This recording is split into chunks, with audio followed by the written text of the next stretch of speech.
Bem com a Vida, com pastor Rogério Amorim, evangelizando o Brasil e o mundo, através da TV e da internet. Que você e a sua família tenham um excelente, abençoadíssimo dia. Obrigado pela sua audiência, obrigado por me receber na sua casa ou onde quer que você esteja nessa hora, para juntos desfrutarmos desta meia hora aqui na Central TV, canal 25 da NET, desfrutarmos desses minutos falando não de ideologia, não de política, de outras coisas, a não ser da verdade. A verdade absoluta. Amanhã, inclusive, é o chamado dia da mentira, né? Que vamos e venhamos, né? No Brasil, todo dia é dia da mentira, né? Com esses governos que temos, com esse Supremo Tribunal que nós temos, com esses ministros que nós temos, e assim por diante. É melhor parar por aqui, não é isso? Mas a gente está aqui justamente na contramão. A gente está aqui para falar da verdade. Jesus disse, eu sou a verdade.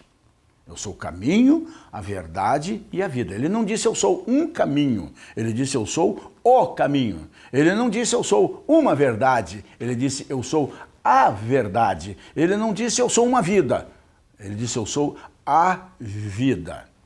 E pode me acreditar, ele é tudo isso que ele disse. Quem o conhece, quem o recebeu, quem o aceitou um dia como Senhor e Salvador, quem veio do fundo do poço como eu vim, né? Tantos outros que veio do fundo da sepultura, na verdade, do fundo das drogas, do fundo da doença, do fundo da miséria, do fundo do sofrimento e veio para a luz, veio para a felicidade, veio para a alegria. Não estou dizendo que não vai ter luta, isso é uma mentira. Deus mesmo disse e Jesus repetiu, reiterou, né? No mundo tereis aflições, mas tem de bom ânimo, eu venci o mundo, né? Essa é a promessa, né? Dele ser o nosso socorro, bem presente na hora da angústia, aquele que nos diz com toda clareza que o sofrimento, a luta, a perda, a dor, pode até durar uma noite, mas para quem confia em Deus, a alegria sempre virá ao amanhecer, né? E é desse amor, desse poder, dessa graça que nós queremos falar a você, ao seu coração, convidar você para vir estar conosco, ainda dá tempo, né? Nós começamos sábado passado, 6 noites com o pastor Daniel Albertoni, lá de Bauru, em São Paulo. Foram noites maravilhosas, todas as noites, a igreja, quando não estava cheia, estava lotadíssimo, né?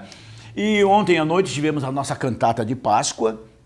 Hoje e amanhã de noite eu recebo o pastor Geraldo Denardi, um pregador internacional, um homem que junta multidões pelo mundo, ministrando cura pela fé, milagres e maravilhas, hoje e amanhã de noite. Porque amanhã cedo, eu mesmo quero estar ministrando a manhã da ressurreição. Então nós temos um final de semana realmente extraordinário. Assim como tivemos essa Semana do Calvário, que a gente faz todo ano, né?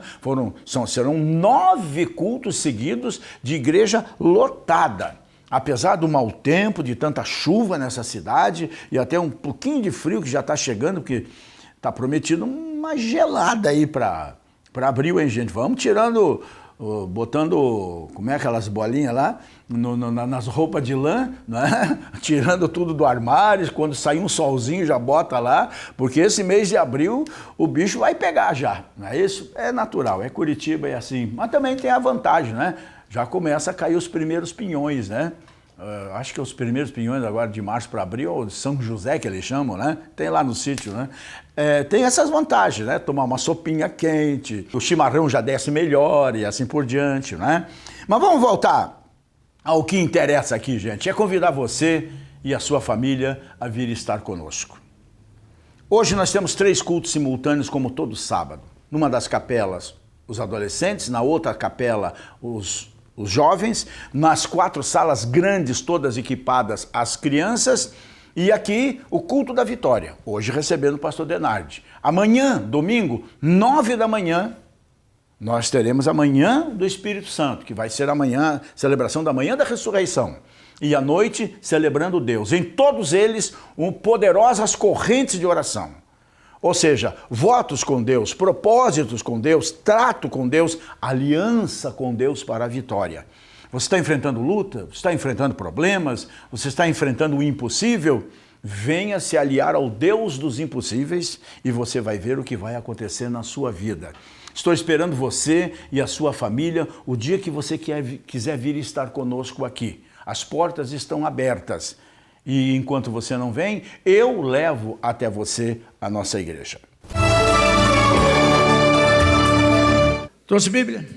Efésios capítulo 5, versículo 14, diz assim: desperta, ó tu que dormes, levanta-te dentre os mortos e Cristo te esclarecerá. Vede prudentemente como andais, não como tolos, mas como sábios, remindo o tempo, porquanto os dias são maus. Pelo que não sejais insensatos, mas entendei qual seja a vontade de Deus. Amém? Amém, gente? Cada um tem um jeito de ser, né? Eu, durante os dias, né, que vivemos, sou observador. Pessoas, coisas, situações, circunstâncias, notícias. Por outro lado, às vezes converso com pessoas que me são apresentadas, não na igreja, fora da igreja, e às vezes na igreja também, e até no ministério. E às vezes eu fico olhando para aquelas pessoas, o seu comportamento, principalmente o seu modo de se expressar. Sejam desconhecidos, sejam pessoas conhecidas, sejam às vezes até pastores, por incrível que pareça, membros de igreja, e às vezes não querendo fazer um julgamento, mas é uma coisa muito espiritual, né? Você percebe que você está falando com uma pessoa bem vestida, internada, né? Ou seja, com terno bonito, gravata, modos finos, sapato lustroso. Às vezes está falando com alguém que é um pregador do evangelho. Às vezes você está falando com pessoas que já são, como a gente diz, velha de igreja, né? Experiente de igreja, e outros desconhecidos. E você percebe claramente um Walking Dead. Você está falando com um defunto. Você está falando já, eu tenho certeza que isso já aconteceu com você. Você percebe que você está falando com uma pessoa que aparentemente está viva, mas em si mesma está morta.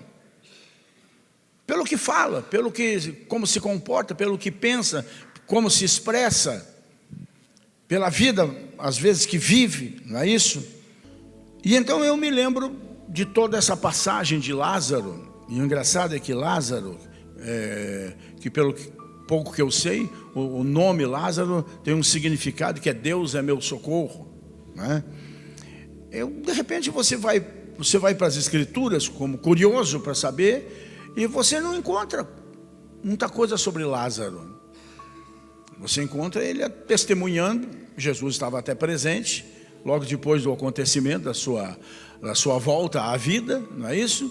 E você apenas sabe que Lázaro aparece na história evangélica como objeto do milagre da ressurreição. Nenhuma palavrinha ainda de Marta e de Maria, suas irmãs. Você ainda acha uma frase ou outra, né? Marta principalmente, uma discussão com Jesus. Na verdade 2 vezes inclusive, né? Ela discute, ela pelo jeito tinha um gênio brabo, a Marta, não é isso? Mas não tem nenhuma palavra do Lázaro registrada em suas experiências durante, por exemplo, os 4 dias de túmulo, antes, evidentemente durante não tinha como, ou pós, né? É estranho isso, mas no entanto, a pessoa de Lázaro nos traz tantos ensinamentos para a vida. A sua morte nos traz tantos ensinamentos para a vida em Cristo Jesus, nosso Senhor, não é? E então a gente para pensar na vida e na morte. Mas a gente vai um pouco mais além, que é o que eu queria colocar aqui hoje. A morte em vida. É uma coisa meio esquisita o que eu estou dizendo, mas infelizmente é uma coisa verdadeira. As ruas estão cheias de zumbis, né? O mundo, de um modo geral, está cheio de mortos-vivos. Hoje a coisa é assustadora, inclusive, né? Diante de tudo que nós estamos vivendo, né? Mas enfim, se a gente for olhar para as Escrituras, nós vamos ver que essa situação de vida e morte, em termos físicos ou espirituais, é uma constante nas Escrituras. O apóstolo Paulo mesmo, por muitas vezes, ele refletia sobre esse assunto diante da vida e da morte, né? Muitas vezes, tanto falando da luta da carne e do espírito, não é isso? Como da nova vida debaixo da graça. E temos textos realmente, principalmente na carta que ele escreveu aos Romanos, nós temos cartas assim realmente muito profundas. A carta aos Romanos talvez seja doutrinariamente a carta mais profunda, mais aparentemente complicada para entendimento, mas por outro lado é uma das mais esclarecedoras de todas as que Paulo escreveu, onde inclusive se debate, não é? Mas que situação difícil esta do cristão. Aquilo que eu quero eu não faço, aquilo que eu faço eu não quero fazer. Então ele até faz uma pergunta inquietante: quem me livrará desse corpo que me leva a andar dessa maneira conflitante, vamos assim dizer, não é isso? Mas ele também responde, né, que é Cristo. É este que nos dá sentido à vida e nos dá a vida eterna nele em si mesmo, né? Mas voltando para Lázaro, o que sabemos é que ele era amigo de Jesus. Ele tinha um privilégio com as suas irmãs, realmente extraordinário. Morava muito próximo a Jerusalém. E Jerusalém estava sempre no caminho de Jesus. E sempre que Jesus vinha para ali, aparentemente se hospedava na casa deles. Mas um dia, esse moço é acometido de uma enfermidade, como nós conhecemos, né, que o levou à morte. E Jesus tinha sabido da sua doença, mas só para refrescar a memória, demorou-se ainda alguns poucos dias, para vir de encontro ao amigo doente. Na verdade, a gente pode entender que Jesus estava planejando, vamos assim dizer, um exemplo, a visualização de uma realidade espiritual, não é? E demonstrando de maneira prática a missão dele aqui na terra. E o que isto viria a significar para nós, num nível muito mais alto, que é o espiritual, que compreende eternidade, mas usando o material, o natural. Na verdade, a morte de Lázaro foi uma grande bênção. Ao longo dos últimos 2000 anos, é um dos textos mais usados em toda e qualquer situação, principalmente em ofícios fúnebres. Sempre se cita, pelo menos, a palavra que Jesus disse para Marta. Marta, diante da situação que ele encontrou, do amigo morto, já sepultado há dias e tudo mais, ele disse: Marta, não esquenta não, não fica preocupada. Procura ver além da morte, procura ver além das impossibilidades, procura ver além do impossível. E disse para ela, diante de uma situação em que uma moça tinha o seu irmão já enterrado, sem a mínima condição de voltar, até porque, como ela mesmo disse, quando ele mandou tirar a pedra: ô Senhor, não vai dar não, são 4 dias, já está cheirando mal, não é isso? Mas na verdade Jesus simplesmente diz uma palavra desconcertante para ela: eu sou a ressurreição e a vida. Quem crê em mim, ainda que esteja como Lázaro, vai viver. E todo aquele como você, Marta, que vive e crê em mim, nunca vai morrer. É algo que transcende o entendimento humano, mas não tem nada mais verdadeiro nas Escrituras, porque para isso Jesus veio, para nos dar a vida eterna. Mas infelizmente, a gente tem que dizer que a maioria, quase absoluta dos homens, está morta. mortas, como Paulo escreveu aos Efésios, em suas ofensas e nos seus pecados. Mortos porque, como Paulo escreve também aos Romanos, o salário da morte, o salário do pecado, melhor dizendo, tem um preço. O salário do pecado não fica defasado, continua sendo o que foi há 2000 anos atrás, quando ele disse isso, e o que é hoje. O salário do pecado é a morte. Mas todo mundo vai morrer, pastor? Não, é a morte espiritual que Paulo quer dizer. É evidente que todo mundo vai morrer. O natural vai voltar para o natural, mas o sobrenatural, o eu mesmo, devo voltar para aquele que me criou, e não para as garras do outro, que simplesmente sempre procurou me destruir. Mas agora, nessa situação em que Jesus encontra Marta, e depois Maria também, que estava muito aborrecida, aliás, não só eles, os dois, mas todo mundo ali estava aborrecido com Jesus, decepcionado com o Senhor, não é? Mas o fato é que um homem que estava vivo, agora está morto. E agora, nada está errado com Lázaro. Como nada, pastor? Morreu. Não tem mais dívida. Acabaram-se as dívidas. Não tem mais preocupações, porque o cérebro, principalmente, né, parou de funcionar. Não tem mais angústias, porque o coração parou de bater. Não tem mais aflições, não sente mais dor. Acabou-se o sofrimento. Por uma razão muito simples, ele está morto.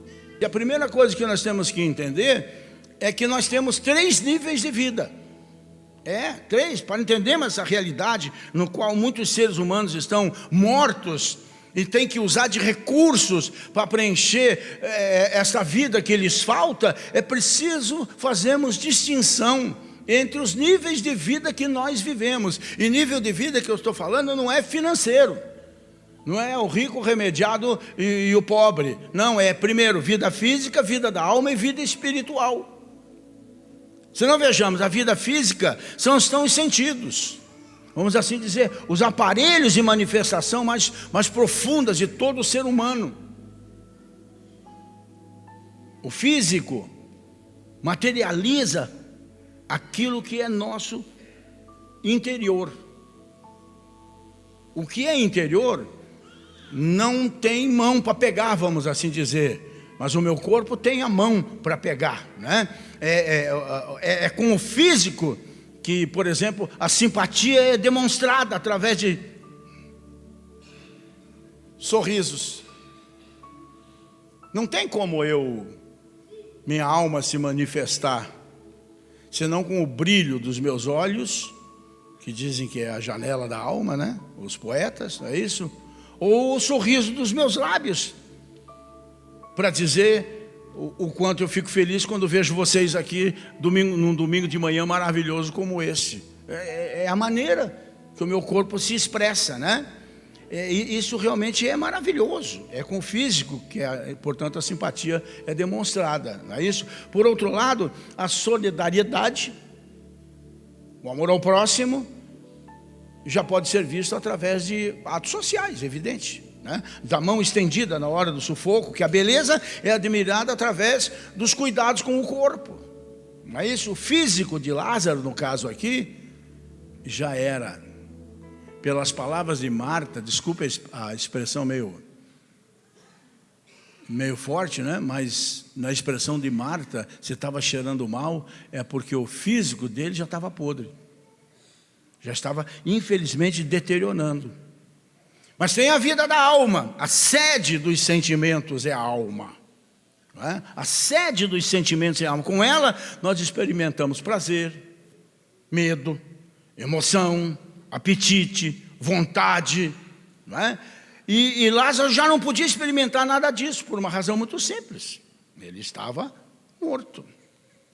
E tem a outra vida, que é a vida espiritual, que é a nossa capacidade de entrar em contato com o Deus Criador em um relacionamento muito pessoal. A morte, no entanto, pode ampliar esse contato, tornando-o eterno, ou nos afastar dele para sempre. E aí que entra o complicômetro. A morte tem esses dois sentidos, um espetacular, maravilhoso, e o outro perverso. Ou me leva a um relacionamento eterno, muito mais profundo com Ele, ou me afasta dele para sempre. Então a gente entende também que os níveis não são simultâneos dessas vidas que nós vivemos. É possível estar espiritualmente morto enquanto se está vivo. Porque, vamos assim dizer, a convergência dos três níveis da vida não exige que isso seja tudo ao mesmo tempo. Não é? Pessoas, eu diria, podem estar fisicamente vivas, espiritualmente mortas. Ou espiritualmente vivas e fisicamente mortas. Esse é o poder da morte sobre nós, sobre a humanidade de um modo geral. Mas não tem o poder sobre nós que pertencemos a Deus, ao Senhor, a Jesus, de nos afastar dele. Morto não se mexe.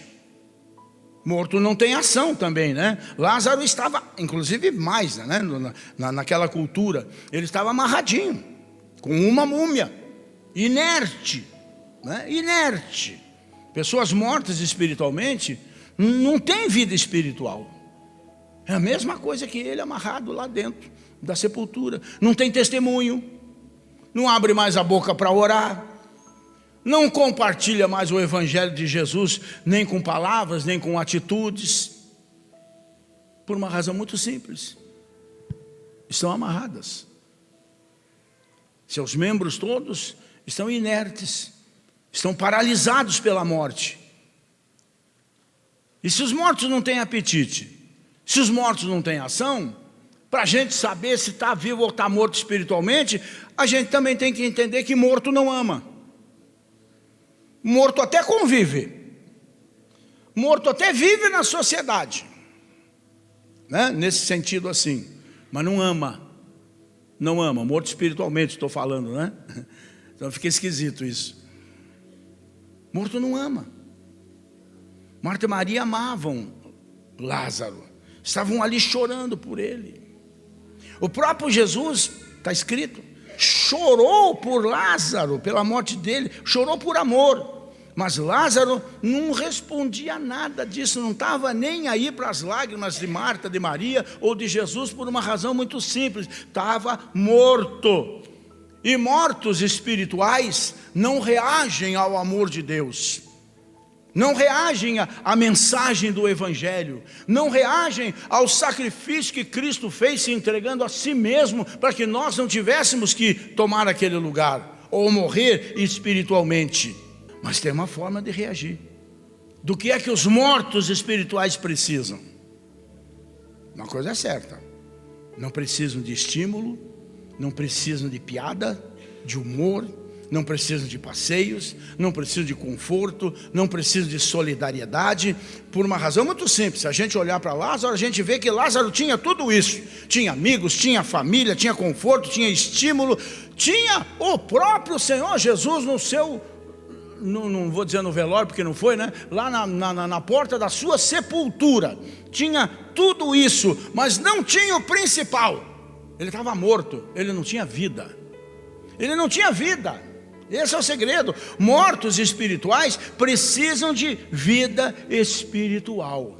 É o que Jesus disse claramente, né? Eu sou a ressurreição e a vida. Eu sou, não uma religião, não uma igreja, uma pessoa viva, ressuscitada, que venceu a morte e o inferno. Eu sou a ressurreição e a vida. Quem crê em mim, ainda que esteja morto, viverá. E todo aquele que vive e crê em mim não vai morrer jamais, nunca morrerá, é o que ele diz, né? Então, gente, diante dos mortos espirituais, criaturas que Deus ama, por quem Cristo deu a sua vida, a reação de Jesus é uma só: ele se comove e chora. Vocês lembram disso, né? Não preciso ler. Ele se comove e ele chora a morte de Lázaro. Como em Jerusalém, ele chorou ao visualizar lá na frente, o que haveria de acontecer com aquele povo por o negarem, por o crucificarem, por cuspirem nele, por baterem nele, e pior ainda, os judeus ainda requerendo como é que eu vou assim dizer, o preço do seu sangue derramado sobre si mesmos e sua própria descendência, o que veio acontecer logo depois, com milhares de judeus crucificados. E por que é que ele se comove? Por que é que ele chora pelo ser humano? Porque ele pode fazer muita coisa pelo morto espiritual. Ele pode fazer muita coisa, assim como foi com Lázaro. Jesus pode fazer com que o morto espiritual venha para fora da sepultura, que ele se levante e ganhe uma nova vida, passe a viver uma vida realmente abundante. Eu sei que eu estou vivo porque naturalmente eu estou inspirando e expirando. Estou vivo. Que esforço eu faço para isso? Nenhum. Você nem percebeu. É natural em você. Isso, na nossa relação com Deus, devia ser natural. Inspirar e expirar o Espírito Santo, naturalmente. Isso deveria ser o natural na nossa vida. Sai deste casulo, sai dessa caverna, sai desta situação de vida. Sai desse processo de autopiedade. Ninguém me ama, ninguém me quer. Como ninguém te ama, ninguém te quer. Deus te amou de uma forma tão grande que deu o seu Filho unigênito, para que tão somente você, crendo nele, não pereça, mas tenha vida eterna. E Jesus hoje está chamando muitos aqui para a vida nessa manhã, para a salvação, para a reconciliação, e mesmo aqueles que estão na igreja há anos, para a vida. Porque não basta estar na igreja, é necessário estar em Cristo, é necessário esse relacionamento, isso que eu coloquei aqui, inspirar, expirar o Espírito de vida, o Espírito Santo. Recebe Jesus nessa manhã, receba vida nessa manhã, volte para a vida, tenha um relacionamento, volte a respirar Jesus.